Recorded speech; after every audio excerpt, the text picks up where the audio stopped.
दोस्तों इस वीडियो में हम सारे रीजंस को डिस्कस करने की कोशिश करेंगे, चाहे वो कुछ भी हो, क्रूड ऑयल से लेकर यूएस डॉलर के प्राइसेस तक, और नया वेरिएंट जो आया है उसके बारे में भी डिस्कशन करेंगे जिसने मार्केट को लीड किया नेगेटिव जाने में। बीएसई और सेंसेक्स और निफ्टी दोनों ही में आपको नेगेटिविटी देखने मिली। सेंसेक्स और निफ्टी दोनों ही आपको मोर देन 1% करेक्ट होते हुए देखने मिले एंड मार्केट के अंदर सीधा एक नेगेटिविटी ही छाई हुई थी। आपको 12 बजे तक कुछ देखने नहीं मिला था, बट आफ्टर 12 o'clock भी हम डिस्कस करेंगे कि 12 बजे के बाद ऐसा क्या हो गया कि इसके अंदर नेगेटिविटी आई। तो सारी न्यूज को एक बार हम डिटेल में डिस्कस कर लेते हैं। अगर आप देखो, आपको डीजेआई डाउ जोन्स इंडेक्स आपको पॉजिटिव देखने मिल रहा है। आपको यहाँ पर दिख रहा है कि अभी हाल ही में डाउ जोन्स के अंदर तेजी आई है, यानी यूएस मार्केट्स के अंदर आपको तेजी देखने मिल रही है। और आप देखो बाकी दूसरे S&P 500 में भी आपको 1.5% की तेजी देखने मिल रही है। नैस्डैक कंपोजिट भी आपको अराउंड 1% के आसपास का पॉजिटिव देखने मिल रहा है। और ये यूके और डैक्स तो आपको ज्यादा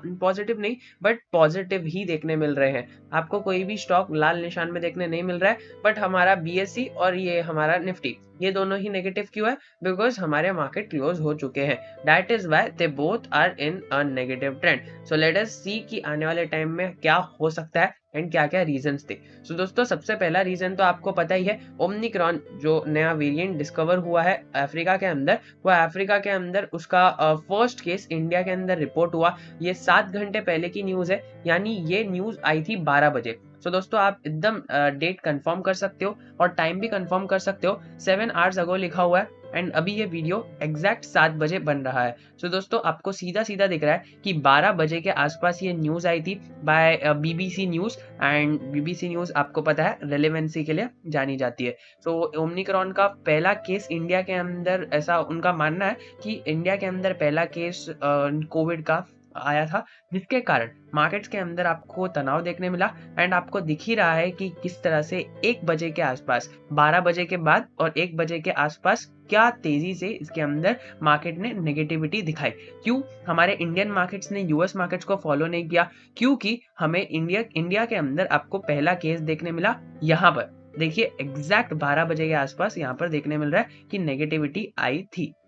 सेकेंड रीजन आपको यहाँ पर देखने मिल रहा है कि एचडीएफसी बैंक ने भी अपना, आईसीआईसीआई बैंक ने, एसबीआई ने, ये सारे बड़े बड़े जो बैंक्स हैं इन्होंने अपने एफडी के रेट्स जो है रिवाइज कर दिया है। एंड वो भी हमें अराउंड 11 बजे के आसपास ये अपडेट आते हुए देखने मिली थी कि इन्होंने अपने रेट्स बढ़ा दिए हैं। और ये देखिए इकोनॉमिक टाइम्स ने तो आपको पहले ही आगाह कर दिया था कि यहाँ पर इनके रेट्स बढ़ने वाले हैं। और फिर बाद में आपको थोड़े टाइम के बाद मिंट के आर्टिकल पब्लिश होने के बाद पता चल गया कि यहाँ पर आपके रेट्स बढ़ चुके हैं। तो रेट्स बढ़ने से क्या होता है, अभी रेट्स जहां पर भी, अभी फॉर एग्जांपल स्टॉक मार्केट के अलावा अगर बॉन्ड वाले मार्केट के अंदर, यूएस बॉन्ड मार्केट के अंदर या फिर हमारे एफडी के अंदर के भी रेट्स अगर बढ़ने लग जाए तो लोग स्टॉक मार्केट से अपने पैसे को निकालना शुरू कर देते हैं। एंड आपको पता ही है हजारों करोड़ की सेलिंग एफआईएस ऑलरेडी कर चुके हैं मार्केट के अंदर। अगर आप देखोगे ओपेक ने जो बताया था कि हम यहाँ पर अपने सप्लाई को बढ़ाने वाले हैं, लेकिन फिर भी हमें कुछ अजीब सा ही अंदाज क्रूड ऑयल के अंदर देखने मिला। क्रूड ऑयल की प्राइस गिरने के बजाय रिबाउंड हो गई एंड $63 पर बैरल चले गई। यहाँ पर हमें थोड़ा सा एक अजीब सा माहौल देखने मिला, क्योंकि यहाँ पर देखिए ओपेक ने जो ये न्यूज दी थी कि ये ऑयल के आउटपुट को ये बूस्ट करने वाले, जिसके कारण ये अगर ओपेक सप्लाई बढ़ा देगी तो आपको यहाँ पर प्राइस गिरते हुए देखने मिलेगी। और प्राइस गिरते हुए देखने मिलेगी तो क्रूड ऑयल का भी आपको डिमांड कम होते हुए देखने मिलेगा। देखिए डिमांड तो अपनी जगह पर रहेगा, बट वो सप्लाई के बढ़ने के कारण आपको डिमांड पर अफेक्ट होते हुए देखने मिल जाएगा। तो आपको यहाँ पर दिख रहा है कि क्रूड ऑयल ऑब्वियसली उसकी प्राइस नीचे जानी चाहिए थी, लेकिन फिर भी उसकी प्राइस रिबाउंड हुई है। इसका एकमात्र रीजन मेरे सामने तो ये लग रहा है, बिकॉज इन्होंने देखिए जनवरी के महीने में भी, if I am not wrong Feb था वो, तो जैन फेब के आसपास ही इन्होंने फिर यही सेम चीज बताई थी। बट हमें पूरे अराउंड 7 to 8 मंथ्स के अंदर कुछ भी होते हुए देखने नहीं मिला था। अभी फिर से हमें एग्जैक्टली सेम टू सेम चीजें फिर से देखने मिल रही है। तो शायद उसके कारण मार्केट ने इसे रिवॉर्ड किया एक अपसाइड के जरिए। तो देखते हैं आने वाले टाइम में क्या होता है। वैसे यहाँ पर दिख रहा है कि oil prices are set to rise as high as 150 per barrel. अब ये जेपी मॉर्गन ने कह दिया था 3 दिन पहले, क्या उसकी वजह से हुआ है वो मुझे कमेंट सेक्शन में जरूर बताना। बिकॉज देखिए अभी अराउंड हमें अगर जेपी मॉर्गन के हिसाब से देखें तो जेपी मॉर्गन के हिसाब से आपको अच्छी खासी मोर देन 110% से भी ज्यादा की ग्रोथ क्रूड ऑयल के अंदर देखने मिल रही है। अभी इनका टाइम फ्रेम इन्होंने मेंशन तो किया है, लेकिन वो मैं चाहता हूँ कि आप सीधा जाइए ये जेपी मॉर्गन के आर्टिकल पर and then go and read the article कि इन्होंने टाइम फ्रेम कितना मेंशन किया है, वो आप कर दीजिएगा सो आपको पता चल जाएगा। And do let me know in the comment section after reading it so that मुझे पता चले कि आप भी थोड़ा सा एक्टिव हो। सो ये आर्टिकल के अंदर ही आपको मिल जाएगा, चाहिए तो आपके लिए मैं ये आर्टिकल की लिंक भी नीचे ही छोड़ देता हूँ। तो दोस्तों अगर हम बात करें हमारी आगे एक बड़ी कोई अपडेट की तरफ, तो यहाँ पर हम थोड़ा सा इसको इंटरेस्टिंगली रीड करेंगे। सो यूएस के फ्यूचर जो है इन्होंने अभी यूएस का फ्यूचर आपको पता ही है, उसके अंदर एक आर्टिकल पब्लिश हुआ है बाय पीटर नर्स। सो इन्होंने है ना 2 से 3 चीजें बताई है, सो उसको हम जानने की कोशिश करेंगे।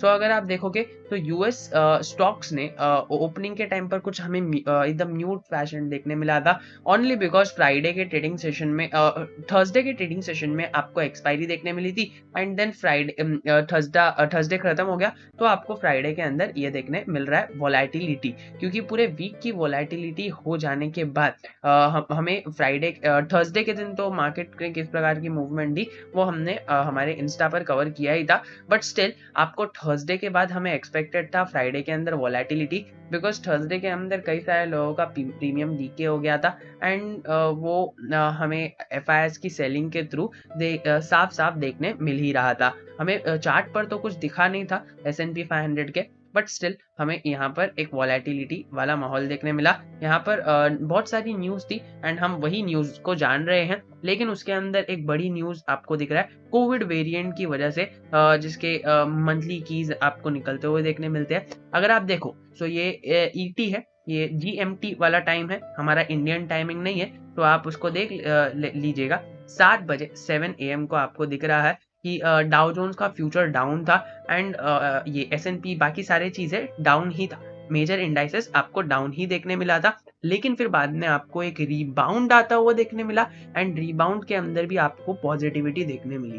स्टिल आपको मार्केट्स पॉजिटिव ही देखने मिल रहे हैं यूएस के, तो हमें थोड़ा सा एक अंदाजा मिल गया कि ऑलवेज इंडियन मार्केट हमेशा से यूएस मार्केट को कॉपी नहीं करता है, वो हमेशा मोस्ट ऑफ द टाइम करता है, बट हमेशा कहना कि यूएस मार्केट को ही कॉपी करेगा ये ठीक नहीं होगा, बिकॉज यूएस मार्केट और इंडियन मार्केट्स के अंदर क्या डिफरेंशिएशन दिख रहा है वो आपको और हमें सीधा चार्ट पर ही दिख रहा है। So do let me know in the comment section कि क्या आपका ये पर्सपेक्टिव पहले था कि यूएस मार्केट्स को ही इंडियन मार्केट्स फॉलो करते हैं, या फिर आपको पता था कि हाँ कभी कभी इसका उल्टा भी हो सकता है। बाकी बहुत सारी चीजें इधर डिस्कस हुई है, ये एक चीजें हमने डिस्कस की है एंड मैंने जानबूझकर इसके अंदर 2 पॉइंट्स को छोड़ दिया है जो इसके आर्टिकल के अंदर ही आपको मिल जाएंगे, वो मैं डिस्कस नहीं करूंगा because it is really interesting, जो मैं आपको अपने ऑडियो फॉर्मेट में नहीं बताना चाहता, बिकॉज मैं चाहता हूँ कि आप रीड कीजिए।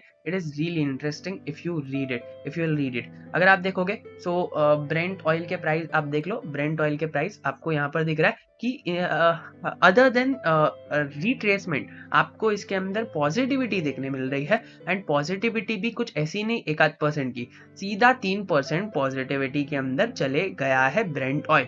अगर हम बात करें इसके कारण आपको 2 से 3 आपको ये देखने मिला कि जो स्टील सेक्टर के स्टॉक है उसके अंदर आपको तेजी देखने मिली। सो आप यहाँ पर सीधा देख सकते हो, मुझे कमेंट सेक्शन में बताना कि आपके पास स्टील सेक्टर का कौन सा स्टॉक है। तो आपको ये जो ओपेक की न्यूज है, ये ओपेक की न्यूज की वजह से सिंपल सा फंडा है कि स्टील सेक्टर ऊपर जाना चाहिए था, पेंट सेक्टर ऊपर जाना चाहिए था और पेंट सेक्टर नीचे जाना चाहिए था एक्चुअली। चलिए पेंट की बात नहीं करते, लेकिन हम स्टील और हमारे क्रूड ऑयल की बात करते हैं। तो क्रूड ऑयल नीचे जाना चाहिए था और हमारा स्टील सेक्टर ऊपर जाना चाहिए था, बट हुआ कुछ उल्टा ही। स्टील सेक्टर तो ऊपर गया ही, बट उसके साथ साथ क्रूड ऑयल भी ऊपर जाने लगा। सो क्रूड ऑयल ने ऐसा परफॉर्मेंस क्यों दिया? Most probably because of its January and February जो उन्होंने अपडेट पेश किया था उसकी वजह से। बट मुझे लगता है कि स्टील सेक्टर डिजर्व करता है अपसाइड, बिकॉज यहाँ पर आपको 2 से 3 बड़े आर्टिकल भी बड़े बड़े इन्वेस्टमेंट एडवाइजर की तरफ से देखने मिले हैं। इन्होंने 30 to 40% अपसाइड का टारगेट दिया है कि आप स्टील सेक्टर के अंदर पेशेंस रखिए। स्टील सेक्टर के अंदर आपको 30 से 40% की अपसाइड देखने मिल सकती है। और वहीं पर मेटल स्टॉक्स के अंदर आप अभी डाउन है, बट क्या इसके अंदर बेट करना चाहिए, ये क्वेश्चन राकेश अरोरा जी ने पहले छेड़ा एंड देन उसके बाद उसका आंसर भी खुद ही दिया है। So I will highly recommend you कि आप ये मिस्टर राकेश अरोरा का आर्टिकल पढ़िए। ये देखिए यहाँ पर हमने क्लिक कर दिया एंड ये आर्टिकल फुल्ली एंड प्लेस्ड आपके लिए ओपन हो चुका है।